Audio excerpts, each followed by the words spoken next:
Class 9-ৰ English supplementary reader মোমেণ্টছৰ পৰা আজি আমি দ্য হেপী প্ৰিন্স চেপ্টাৰটোৰ বিষয়ে আলোচনা কৰিম। কাৰিকুলামৰ বিষয়বস্তুটো সহজে এক্সপ্লেনেশ্যন কৰা আৰু তোমালোকক ভাল নম্বৰ এটা পাই এক্সামটো পাছ কৰা প্ৰয়াস কৰিছোঁ। সেইকাৰণে চেনেলটো ছাবস্ক্ৰাইব কৰি কিনে আমাক ছাপোৰ্ট কৰিব। ভিডিঅ'টো ষ্টাৰ্ট কৰোঁ। Summary of the happy prince. Happy prince এটা চেপ্টাৰ আছে তোমালোকৰ ছাপ্লিমেণ্টাৰী ৰিডাৰত আৰু চবতকৈ বেছি মাৰ্কছ কেৰি কৰে এই চেপ্টাৰটোৱে। ঠিক আছে। The Happy Prince was a beautiful statue covered in gold and jewels. Happy Prince যি আছে সেই চেপ্টাৰটোত এটা ষ্টেচু এটা মূৰ্তিৰ বিষয়ে কোৱা হৈছে যি গোল্ড এণ্ড জুৱেলছ সোণৰে সজা আছিলে। ঠিক আছে। জুৱেল যেনেকৈ চকু ভেলুৱেবল ৰত্ন লগাই থোৱা আছিলে আৰু যি তলৱাৰ আছিলে ছৰ্ডতো ভেলুৱেবল ৰত্ন আছিলে। ঠিক আছে। আৰু গোটেই গাটো গোল্ডৰে বনোৱা হয়, সোণৰে বনোৱা আছিলে। কিন্তু তাৰ যি হাৰ্টটো আছিলে বুকু, ঠিক আছে, হৃদয়টো তাৰ গ্ৰেফাইট বা লেডৰে বনোৱা আছিলে।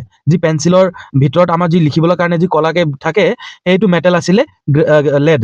So, the beautiful statue covered with gold and jewels, standing on a tall column high above the city. এই ষ্টেচুটো ক'ত বনোৱা আছিলে? এনে এটা জেগাত মানে যি চিটি আছিলে তাৰ টাউনৰ মানে এনে এটা জেগাত আছিলে য'ৰ পৰা গোটেই টাউনটো দেখিবলৈ পাৰি। ঠিক আছে। Although he lived a life of luxury and never knew sorrow when he was alive, যেতিয়া প্ৰিন্সটোৱে মানে জীয়াই আছিলে তেতিয়াতো প্ৰিন্স এইটো ৰজা হয়। ৰজাটো এজন ডাঙৰ এটা মহলত থাকে আৰু যিকোনো ব্যৱস্থা থাকে তাৰ মহলত থাকোঁতে, যিকোনো লাক্সাৰী থাকে, তেতিয়া মানে সি চৰটো কি হয় মানে দুখটো কি হয় সেইটো গম পোৱা নাছিলে। সেইকাৰণে তাক মানুহে হেপ্পী প্ৰিন্স বুলি মাতিছিলে। As a statue, he became sad because he could finally see the poverty and misery of the people below him. যেতিয়া জীয়াই আছিলে তেতিয়া দুখ কি সেইটো বুজা নাছিলে, কিন্তু যেতিয়া ষ্টেচু হৈ কিনে সেই তল এটা জেগাত থিয় হৈ গৈছিলে তেতিয়া গোটেই টাউনটো দেখি পায় আৰু টাউনৰ যি মানুহবিলাক আছে, যি দৰিদ্ৰতা আছিলে টাউনত, সেই গোটেইখিনি সি দেখি পায় ষ্টেচুত থিয় হৈ কিনে। ঠিক আছে। আৰু তেতিয়া সি কি হয় ছেড হৈ পৰে। যেতিয়া জীয়াই থাকোঁতে তেতিয়া ছেড নাছিলে, কিন্তু মৰাৰ পিছত ষ্টেচু যেতিয়া বনাই দিলে তেতিয়া সি ছেড হৈ পৰিলে। His heart, though made of lead, wept from them. মানে বুকুটো হৃদয়টো যদিও মানে এটা লেডৰ মানে এটা ভেলুৱেবল, যিমান সোণ ভেলুৱেবল হয় বা যিমান ৰত্নবিলাক ৰুবি বা চেফায়াৰ যিমান ভেলুৱেবল হয় ইমান ভেলুৱেবল লেড নহয়। এই বুকুটো সেই লেডৰে বনোৱা আছিলে, কিন্তু হ'লেও সেই দৰিদ্ৰতা দেখি কিনে, সেই মানুহৰ কষ্টটো দেখি কিনে এই বুকুৰ পৰা কান্দি পৰিছিলে। One day, a small swallow on its way to Egypt stopped at the statue's feet to rest. কি হ'ল? swallow মানে এজন চৰাই হয়। চৰাই কি কয়, চৰাইৰ মানে গোটেই তাৰ মানে ফ্ৰেণ্ডছবিলাকে ইজিপ্তলৈ গুচি যায়। ইজিপ্তলৈ কিয় গুচি আছে? মাইগ্ৰেট কৰি আছে। মানে সেই জেগাটোত, সেই টাউনটো মানে ঠাণ্ডা পৰি আছিলে আৰু চৰাই ঠাণ্ডা জেগাত, বেছি ঠাণ্ডা জেগাত বহিব মানে থাকিব নোৱাৰে। সেইকাৰণে ইজিপ্তলৈ গুচি যায় য'ত গৰম হয়, তাৰ কাৰণে এনভাইৰনমেণ্টটো ভাল এটা হৈ থাকে। কিন্তু সেই ছোৱালীয়ে মানে যোৱা নাই। সি ভাবিছিলে মানে তাৰ লগৰকেইটাই গুচি যাব, সি এদিন সেই টাউনত বহি কিনে ৰেষ্ট কৰি কিনে তাৰপিছত বেলেগ দিন এটা সি উৰি কিনে গুচি যাব ইজিপ্তলৈ। ই কি কৰিলে? ছোৱালীয়ে আহি কিনে সেই ষ্টেচুৰ ভৰিত আহি কিনে ৰেষ্ট কৰিবলৈ কাৰণে সি ৰখি গ'ল। The prince asked the bird to stay and act as his messenger. সেই প্ৰিন্সে কি কৰিলে? ষ্টেচুৱে কি কৰিলে? ষ্টেচুৱে এই বাৰ্ডটো কাহিনীটো কি হয়, বাৰ্ডটোৱে যেতিয়া ভৰিত আহি কিনে ৰেষ্ট কৰিবলৈ বহে তেতিয়া বাৰ্ডৰ গাত এটোপালকে পানী পৰি আহে।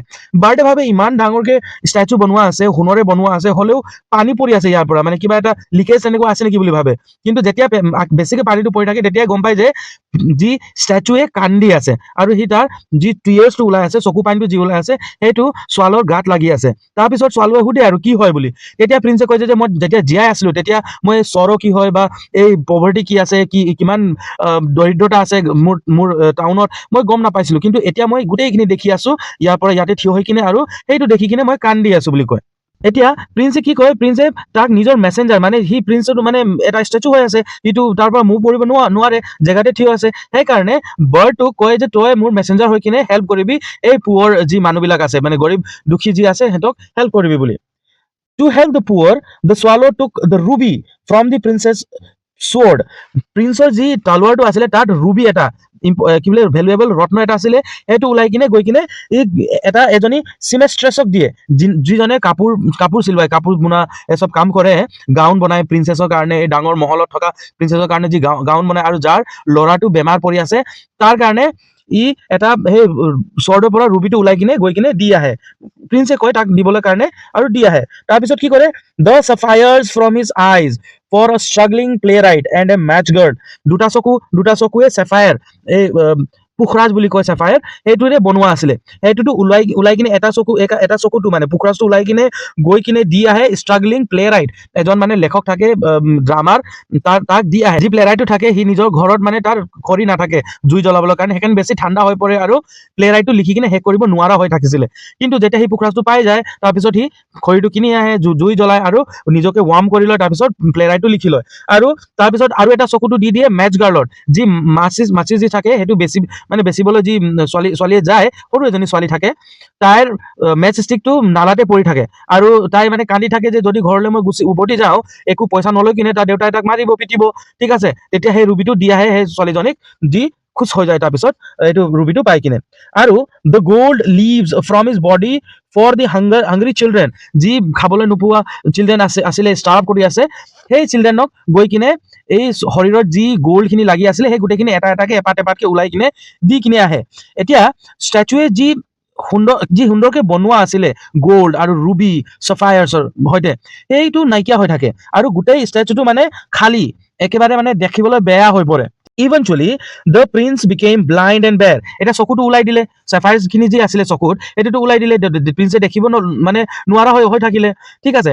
তাৰপিছত গোটেই গাত যি গ'ল্ড আছিলে সেইটো ওলাই দিলে, সেইকাৰণে দেখিবলৈ একেবাৰে বেয়া বা ভেলুলেছ হৈ পৰিলে ষ্টেচুটো। The swallow stayed with him out of love, but the bitter winter cold finally killed the bird. এতিয়া বাৰ্ডে কি কৰে, বাৰ্ডৰ কাৰণে সেইটো এনভাইৰনমেণ্টটো মানে এইটো সুইটেবল নাছিলে, কিন্তু কিয় ঠাণ্ডা বেছি পৰি আছিলে আৰু সিটো ইজিপ্ত যাবলৈ কাৰণে ৰেডি হৈ আছিলে, কিন্তু সি কি কৰে তাতে বহে আৰু প্ৰিন্সক সহায় কৰে। এতিয়া প্ৰিন্সৰ চকু নেদেখাকে হৈ থাকে, সেইকাৰণে বাৰ্ডে কি কৰে প্ৰিন্সৰ কন্ধাত বহি কিনে গোটেই টাউনত কি হৈ আছে, ক'ত কি চলি আছে সেই গোটেইখিনি কাণত কৈ থাকে, ঠিক আছে। আৰু তেনেধৰণে বাৰ্ডে মানে যাবলৈ মানে তাৰ পৰা কিয় প্ৰিন্সটো মানে একেবাৰে অন্ধ হৈ থাকিলে, সেইকাৰণে তাৰ পৰা যাবলৈ কাৰণে মনা কৰি দিয়ে। যদিও প্ৰিন্সে বাৰ্ডক কয় যে তই গুচি যায়, এতিয়া তোৰ কামটো হৈ গ'ল, এতিয়া গুচি যা বুলি কয়, কিন্তু বাৰ্ডে নাযায় আৰু ফাইনেলি বাৰ্ডে তাতে মৰি থাকে। When the swallow died at the prince's feet, the princess laden heart snapped into two. এতিয়া যেতিয়া চৰাইটো মৰি যায় তেতিয়া প্ৰিন্সৰ যি হৃদয়টো আছিলে সেইটো ভাঙি পৰে, দুভাগ হৈ যায়, দুফালত ভাঙি যায় আৰু তাৰ পৰা চাউণ্ড এটা আহে, ঠিক আছে।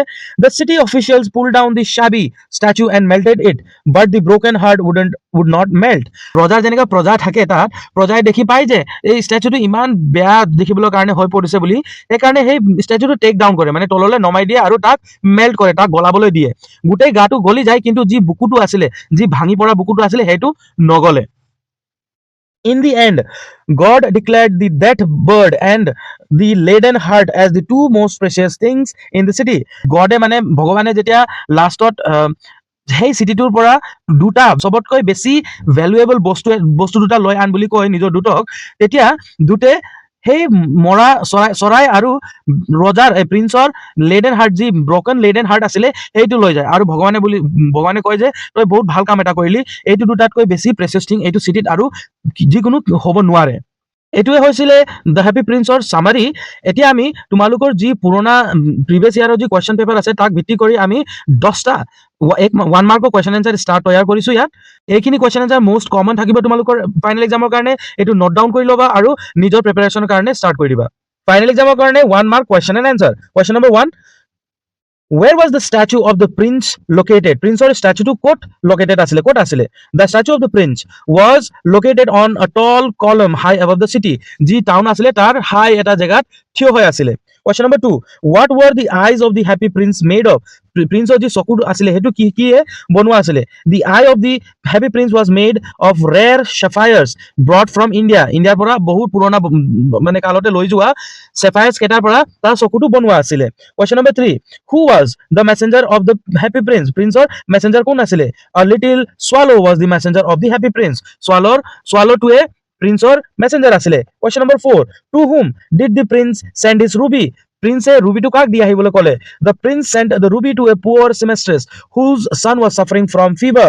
এজনী seamstress যোনে কাপোৰ চিলা বুনা কাম কৰে, তাই গৈ কিনে ৰুবিটো দি আহিলে আৰু যাৰ ল'ৰাটোৱে একেবাৰে বিমাৰ হৈ আছিলে। Question number 5, why was the young playwright crying in the garret?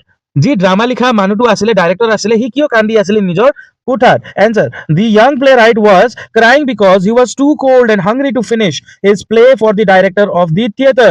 যি ডাইৰেক্টৰটো আছিলে সি হাংৰি আছিলে আৰু কোল্ড আছিলে বিকজ তাৰ খৰিখিনি শেষ হৈ গৈছিলে question number 6 what did the happy prince do with the gold leaf on his body মানে তাৰ গাত যি গোল্ড লিফখিনি আছিলে সোণৰে যি লগোৱা আছিলে সেইটো কি কৰিলে he asked the swallow to pick them off one by one and give them to the poor and hungry children যিখিনি খাবলৈ নোপোৱা যি বাচ্চাবিলাক আছিলে সিহঁতক দি আহিবলৈ ক'লে নিজৰ গাত যি সোণটো লাগি আছিলে Question number 7. What happened to the swallow at the end? Swallow ki hol last thought. The swallow died at the feet of the happy prince due to the extreme cold of the winter. Tar je winter asile he karone beshi thanda hoy gol aru environment to swallow kan suitable nuhua hoy porile. He karone swallow e moi thakile. Question number 8. Why did the town councillors pull down the statue? টাউনৰ যি কৰ্মচাৰী আছিলে হেঁতে ষ্টেচুটো কিয় তললৈ নমাই দিলে বা কিয় সেইটো ভাঙি দিলে they pull it down because it was no' longer beautiful or useful after losing its gold and jewels যি তাৰ গাত মানে ষ্টেচুৰ যি প্ৰিন্সৰ ষ্টেচু আছিলে তাৰ গাত যি গ'ল্ড আৰু ৰুবি আৰু চাফায়াৰ যি লাগি আছিলে সেইটোতো নাইকিয়া হৈ থাকিলে সেইকাৰণে সেইটো দেখিবলৈ বেয়া হ'লে আৰু বিউটিফুল হৈ নাথাকিলে সেইকাৰণে তাক ভাঙি দিলে Question number 9. What was the strange thing that happened in the furnace? Strange thing এটা মানে অসাধাৰণ থিংটো মানে কি হ'ল বস্তুটো কি হৈ গ'ল এই ফাৰ্নেচ মানে য'ত বডিটো মেল্ট কৰি আছিলে য'ত এই ষ্টেচুটো মেল্ট কৰি আছিলে তাত কি হ'ল The strange thing was the broken laden heart of the prince would not melt in the furnace. যি তাত বডিটো গলাই আছিলে তেতিয়া যি বুকুটো বনা আছিলে যি হৃদয়টো বনা আছিলে সেইটো মেল্ট নকৰিলে Question number 10. Who was the author of the story? The Happy Prince. Happy Prince ৰ অথৰটো আছিলে অস্কাৰ ওয়াইল্ড আই হোপ এই ভিডিঅ'টো তোমালোকৰ এক্সামৰ প্ৰিপাৰেশ্যনৰ কাৰণে হেল্পফুল হ'ব ভিডিঅ'টো ভাল লাগিলে লাইক দি দিব আৰু কিবা কুৱেশ্যন থাকিলে তোমালোকে কমেণ্ট বক্সত লিখিব পাৰিবা মই তোমালোকক 1-on-1 ৰিপ্লাই দি দিম চেনেলটো ছাবস্ক্ৰাইব কৰিবলৈ নাপাহৰিবা জয় আই অসম